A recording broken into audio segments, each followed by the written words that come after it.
మనకి ఇప్పుడు present ఇంగ్లాండ్తో series జరుగుతోంది కదా. మరి ఈ సిరీస్కు ముందుగానే మన ఇండియన్ టీం మేనేజ్మెంట్ ఒక అప్డేట్ ఇచ్చింది. అదేంటి, బుమ్రా కేవలం ఈ సిరీస్లో 3 టెస్ట్ మ్యాచ్లు ఆడతాడు, 2 టెస్ట్ మ్యాచ్లో ఆడటం రెస్ట్ తీసుకుంటాడని చెప్పేసి ముందుగానే ఒక అప్డేట్ ఇచ్చాడు. అయితే దీని గురించి రీసెంట్గా వెంకట్ సర్కార్ కూడా రియాక్ట్ అయ్యాడు. అయితే ఆయన అంటుంది ఏంటంటే, ఇప్పుడు బుమ్రా గురించి నేనేం మాట్లాడను, ఎందుకంటే బుమ్రా ఒక ఎక్సలెంట్ బౌలరు, అతను ఒంటి చేత్తో కూడా మ్యాచ్ని గెలిపిస్తాడు, దాంట్లో ఎటువంటి డౌట్ లేదు. కానీ ఇటువంటి ఒంటి చేత్తో మ్యాచ్ గెలిపించిన వాళ్ళు 5 టెస్ట్ మ్యాచ్లు ఆడాలి కదా. మరి 5 టెస్ట్ మ్యాచ్లు ఆడటానికేమో ఇతను ఫిట్నెస్ ఇష్యూస్ ఉన్నాయి అంటున్నారు. మరి ఫిట్నెస్ ఇష్యూస్ ఉంటే వెళ్ళి బయట కూర్చోవాలి కదా. టీమిండియాలోకి ఎందుకు వస్తున్నారు? ఇండియన్ టీం తరఫున ఫిట్గా ఉన్నోళ్ళు మాత్రమే కదా ఆడాల్సింది.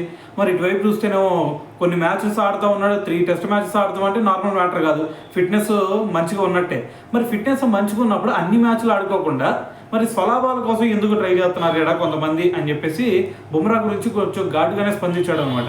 అయితే ఇంకో విషయం చెప్తుంది ఏంటంటే, మనకి ఫస్ట్ టెస్ట్కి సెకండ్ టెస్ట్కి చూసుకుంటే కొంచెం గ్యాప్ ఉంది, దాదాపు 7-8 మ్యాచెస్ 7-8 డేస్ గ్యాప్ ఉంది.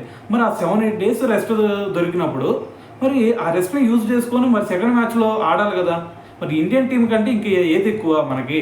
సో ఇండియన్ క్రికెట్ టీం కోసం అంత గ్యాప్ వచ్చినా సరే అతనికి రెస్ట్ కావాలంటూ ఇంతకంటే దారుణమైన పరిస్థితి ఇంకోటి ఉండదు. సో ఇటువంటివి అయితే ఉపేక్షించకూడదని చెప్పేసి సో మనకి గౌతమ్ గంభీర్కి అలాగే అజిత్ అగర్కర్ వీళ్ళందరికీ కూడా అతను మరి ఓపెన్గా మాట్లాడటం జరిగిందనమాట.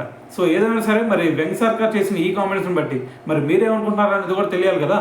సో మరి బుమ్రాకి ఇటువంటి రెస్ట్ అవసరమా, లేదంటే ప్రతి మ్యాచ్ ఆడించాలా? సో దీని గురించి మరి మీరేమనుకుంటున్నారు అనేది కింద కామెంట్ చేయండి.